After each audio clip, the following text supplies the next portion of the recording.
문재인 대통령이 어제 취임 4주년을 맞아 특별연설과 기자회견을 했습니다. 코로나19 사태로 고통과 경제적 피해, 실직 등 어려움을 겪고 있는 국민들에게 깊은 위로의 말씀을 드린다며 연설을 시작했습니다.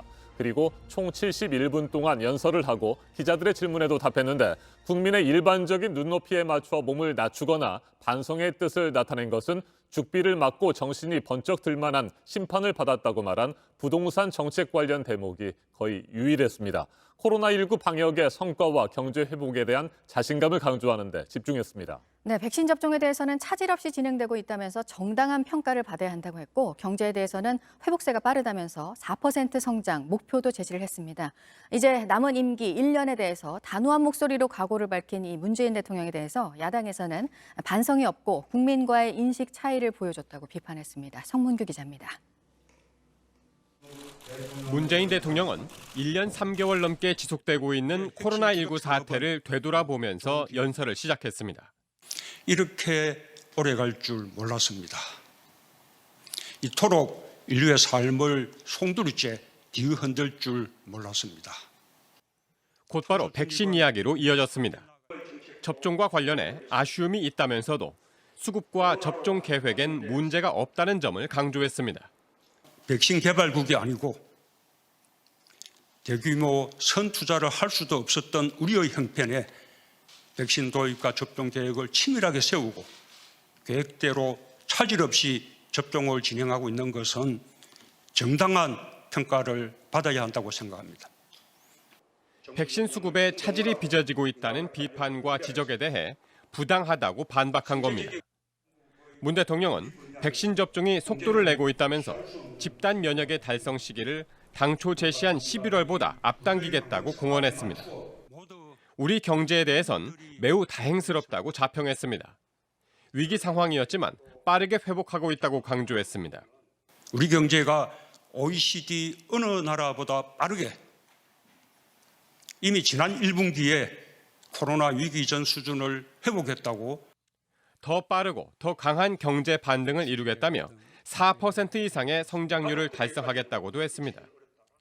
청와대는 지난 4년보다 남은 1년이 중요하고 남은 문제 중 90%는 코로나라며 향후 1년의 방점이 찍힌 이번 특별연설의 기조를 설명했습니다. 야당의 평가는 냉정했습니다.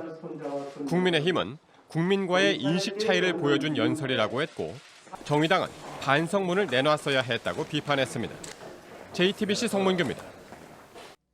문재인 대통령은 앞서 전해드린 것처럼 장관 후보자들의 부적격 논란에 대해 청와대 검증이 문제가 아니라 지금의 국회 인사청문 제도가 문제라고 주장했습니다. 이 같은 발언을 접한 국민의힘은 반발했고 곧바로 형식적인 인사청문 보고서를 채택하지 않겠다며 맞섰습니다. 이 때문에 어제까지가 법정 시한이었던 김부겸 국무총리 후보자에 대한 청문 보고서 채택은 무산됐습니다. 다만 국민의힘은 청문 보고서 재요청 과정에서 청와대와 더불어민주당의 입장을 지켜보겠다며 일정 부분 여지를 남겼습니다. 이재승 기자입니다. 어제 오후 2시 국민의힘 서병수 의원이 기자들 앞에 섰습니다.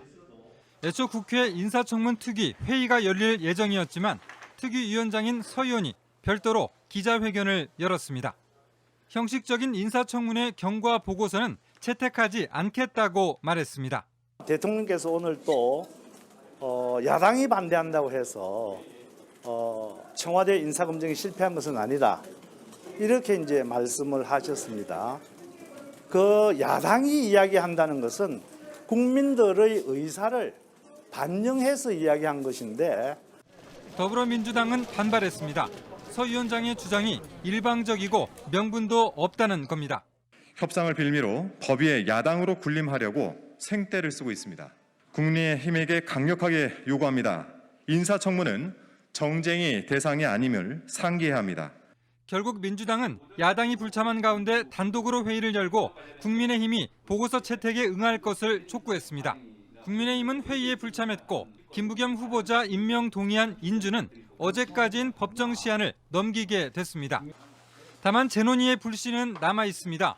국민의힘은 정부가 청문 보고서를 다시 요청하는 과정에서 청와대와 여당의 입장을 지켜보겠다며 여지를 남겼습니다. JTBC 이재승입니다. 검찰 수사심의위원회까지 기소 권고 결정을 내림에 따라 수원지검이 이르면 오늘 이성윤 서울중앙지검장을 기소할 것으로 보입니다. 이 지검장은 김학의 전 법무부 차관 불법 출국금지 사건 수사에 외압을 행사했다는 직권남용 혐의를 받고 있습니다. 실제로 기소가 이루어지면 서울중앙지검장 신분으로 재판에 넘겨지는 첫 번째 사례가 되는데 한때 유력한 검찰총장 후보로도 꼽혔던 이 지검장의 입지가 크게 흔들리고 있습니다. 강보들 기자가 보도합니다. 이성윤 서울중앙지검장의 요청으로 열린 검찰 수사심의위원회는 수원지검 수사팀의 손을 들어줬습니다. 이 지검장은 반차까지 내고 회의에 나가 합리적 지휘를 했을 뿐이라고 항변했지만 심의위원 13명 중 8명이 이 지검장을 기소할지 여부에 대해 찬성 의견을 냈습니다. 수원지검은 2019년 6월 대검 반부패부장이던 이 지검장이 수원지검 안양지청이 수사하던 김학의 전 차관 불법 출금 사건 수사를 중단하도록 압력을 행사했다고 보고 있습니다. 외부 전문가로 구성된 심의위로부터 기소 권고 결정을 받아낸 검찰은 이르면 오늘 이 지검장을 기소할 전망입니다.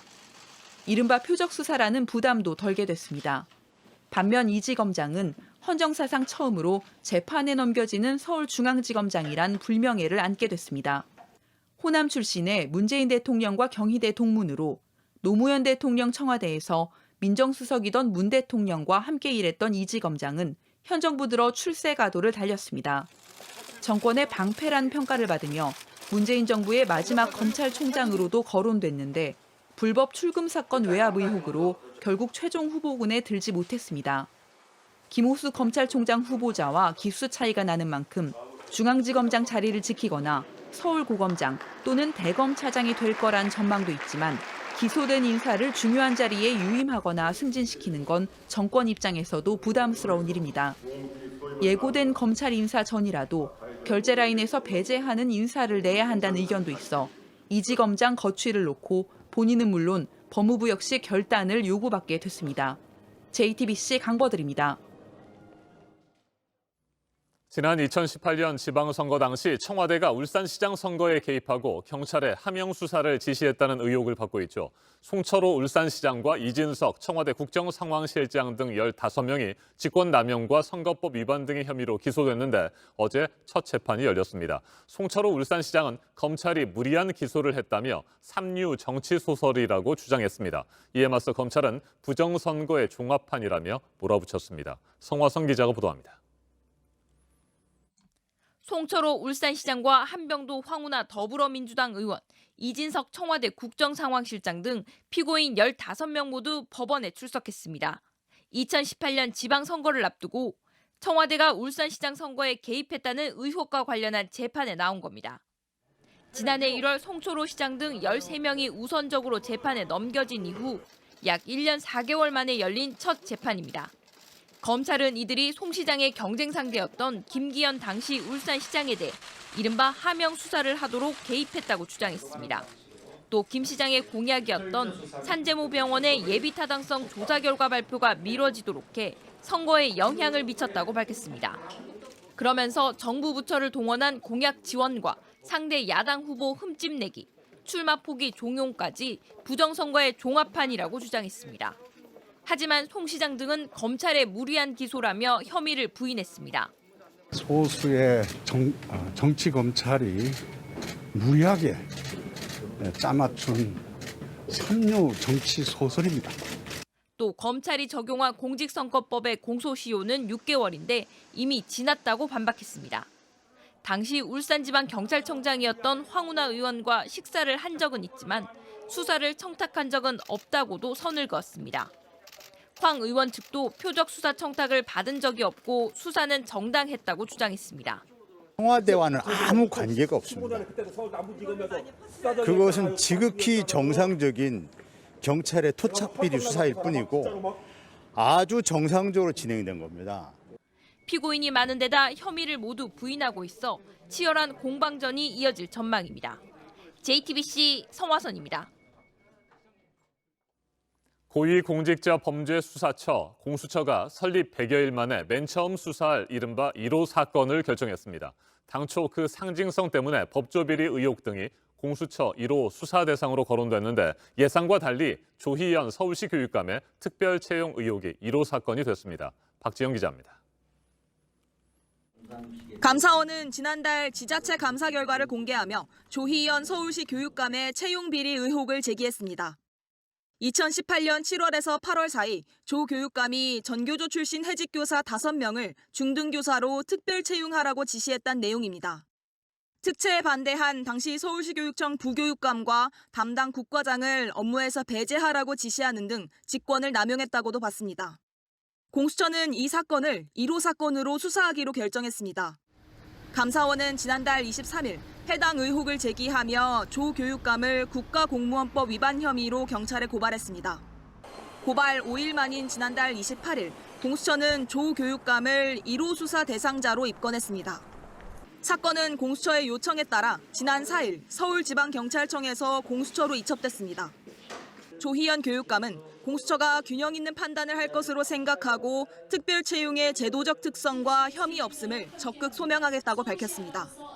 당초 공수처 1호 수사 대상으론 그 상징성 때문에 판검사 비위 의혹 등이 거론됐습니다. 조희연 교육감 관련 사건은 다소 의외라는 반응도 나옵니다. 공수처 관계자는 수사 착수 기준에 부합해 사건을 선정했을 뿐이라고 밝혔습니다. JTBC 박지영입니다.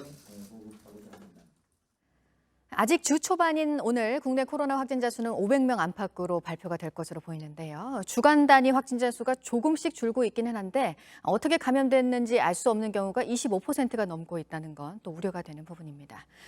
문재인 대통령이 차질 없이 진행되고 있다고 한 코로나 백신과 관련해서는 하지만 부작용에 대한 걱정이 여전히 큰데요. 때문에 정부가 백신을 맞고 중증의 이상 반응이 있으면 인과관계가 입증되지 않아도 치료비를 1,000만 원까지 주기로 했습니다. 불안감을 줄이고 접종률을 높일 조치가 될지 최승훈 기자가 보도합니다. 40대 간호사 A씨는 지난 3월 아스트라제네카 백신을 맞았습니다. 그런데 19일 만에 사지가 마비됐습니다.